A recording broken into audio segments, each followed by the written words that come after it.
পুরী দুরন্ত এক্সপ্রেস এসেছিল না? হ্যাঁ। এনার নাম হচ্ছে সামির শেখ, সামির হোসেন, সামির হোসেন। তোমার নাম কি? তানজিম শেখ। তানজিম শেখ। তা এই দুজনকে যে টিটি নামে কলঙ্কর এবং সরকারের বেতন খেয়ে তিনারা কি করছে, আমাদের মতন এই যে রাজমিস্ত্রির কাজ করে খেটে খাওয়া লোক আমরা, আমাদেরকে ধরে বেঁধে জোর জবস্তি টাকা আদায় করছে। কেন? আমাদের আধার কার্ড ঠিক আছে, ভোটার কার্ড ঠিক আছে, সব কিছু ঠিক থাকার পরেও কেন এরকমভাবে ফাইন নেওয়া হবে? তো গাইস, ইনাদেরকে আমরা ডকুমেন্টস দেখালাম, প্রুফ দেখালাম যে আমাদের আধার কার্ড চেক করুন, আমাদের টিকিট আছে, সব কিছু প্রপার থাকার পরেও ইনারা আজকে কিন্তু ভুবনেশ্বর রেলওয়ে স্টেশনে আমাদেরকে ধরে কিন্তু হেনস্থা করেছে। আর এক একজনের ফাইন নিয়েছে ইনারা 1040 টাকা। কত টাকা নিয়েছে? 1040। কত টাকা নিয়েছে? 1040। 1040 টাকা নিয়েছে না? কত কত নিয়েছে? 1040। কত নিয়েছে? 1040। 1040 টাকা কিন্তু এই টিটি নামে কলঙ্কর ইনারা কিন্তু নিয়েছে। আমি কিন্তু মানে আমাদের বিভিন্ন রাজ্যে গিয়েছি, সেখানে থেকে এসেছি বা ঘুরে এসেছি, ঘুরতে গেছি। এরকমভাবে মানে আমাদের এই ফার্স্ট এক্সপিরিয়েন্স এরকম টিটির মানে যে ক্ষোভে পড়া, এটা কিন্তু ফার্স্ট পড়লাম এই ভুবনেশ্বরের বুকে, এই উড়িষ্যার বুকে। তো ভুবনেশ্বরে আমাদেরকে নিয়ে যে গেল 3-4টে জায়গায়।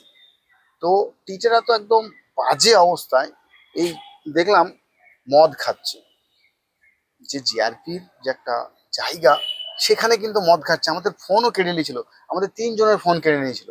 তাই আমরা কিছু করতে পারিনি এবং আমরা ভিডিও বানাতে পারিনি। তিনাদেরকে কিন্তু আমরা এখানে ভুবনেশ্বরে প্রচুর দিন থেকে আছি, আমরা কিন্তু তিনাদেরকে চিনি। তা সত্ত্বেও এনারা কিন্তু আজকে গোলমালটা চরমভাবে পাকিয়েছে। তো এইসবগুলা খুব গুন্ডামি করছে এনারা, মানে যে একটা অবস্থা, মানে তাদের কাছে লাঠি, কাজে আইসলেও পয়সা, গেলেও পয়সা, ধরলেই পয়সা লিচ্ছে শুধু। আর তাদের কাছে লাঠি ছিল না, ঘরের ভিতরে লাঠি ছিল। পুলিশকে দেবো। হ্যাঁ, আবার বলছে না পুলিশকে দেবো, ইয়েকে দেবো, সে কোর্ট চালান, ইয়ে চালান। তো যিনারা বাইরে আসছো, তিনারা আধার কার্ড এবং প্যান কার্ড অবশ্যই সঙ্গে করে নিয়ে আসবা, না হলে কিন্তু বিপদের মুখে পড়বা। আর সব সময় চাইবা যে ওনাদের কাছ থেকে অনেকটা দূরে থাকা। আমাদের ঠিকঠাক থাকা সত্ত্বেও আমরা ছাড় পেলাম না। তো সাধারণ মানুষ তো পারবেই না। আমি রাত্রি কটার সময় গেছিলাম? ভোর 3টের দিকে, 3:10 বাইসতে বাকি। আমি কটার সময় গেছিলাম? 2:50-এ। 2:50-এ। আমি আছি এখন রসুলগড়। রসুলগড় থেকে 5 কিলোমিটার দূর ভুবনেশ্বর রেলওয়ে স্টেশন। তো সেখান থেকে আমি সেখানে গেলাম, টিটিদের সাথে কথা বললাম যে স্যার সব তো ঠিকঠাক আছে, তো কেন আমাদের সাথে এটা করা হচ্ছে? তো ইনারা বলছে যে কোনো কথা চলবে না, তোদেরকে যেটা বলছি সেটা শোন।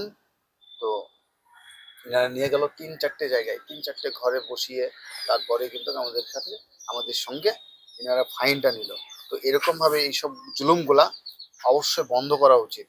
আর সরকারি অধিকারী আপনারা সরকারি অধিকারী, আপনাদেরকে তো সরকার বেতন দিচ্ছে, তারপরেও কেন এরকম করতে হবে? কি কারণে? আরে ভাই, আমরা কাজ করি, সারা দিনে কাজ করে, এই যে সারা দিন ইট বালি পাথর বালু মাথায় করে বয়ে বয়ে আমরা পাচ্ছি কত টাকা? আমরা তো পাচ্ছি 500 টাকা, সর্বোচ্চ 600 টাকা। আপনি 1040 টাকা নিয়ে নিলেন, আপনি 1040 টাকা নিয়ে নিলেন, আমরা 2 দিন বেকার। একটা মানুষ এই যে গরম রোদ, এখানে কেমন গরম রোদ, কেমন তাপমাত্রা বেশি।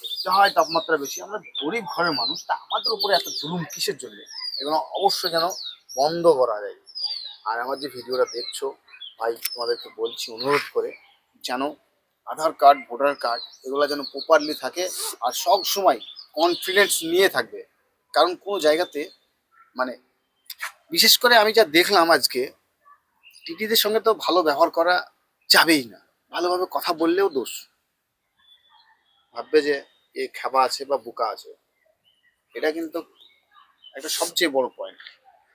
তো আমি বলবো যে আধার কার্ড, ভোটার কার্ড সব কিন্তু ডকুমেন্টস নিয়েই কিন্তু বাইরে বের হবে, ঠিক আছে? আর ইয়ে, তোমাদের আধার কার্ড, ভোটার কার্ড সব তো ঠিকঠাক আছে, তাই না? ঠিকঠাক আছে। সব অরিজিনাল অরিজিনাল নিয়েছিল তো? হ্যাঁ অরিজিনালি ছিল, দেখাচ্ছি তাও তো লিখছে না। আর আমি আপনাদেরকে ভিডিও স্ক্রিনে দেখাচ্ছি, এই যে টিকিটটা দেখুন।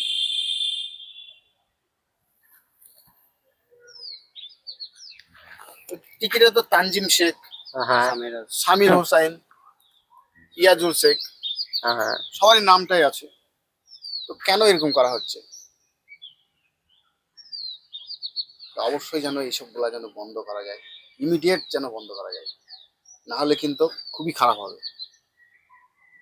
তো এই বলে আমার বক্তব্য শেষ করলাম। আর সবাই ভালো থাকো, সুস্থ থাকো, দেখা হবে অন্য কোনো ভিডিওতে।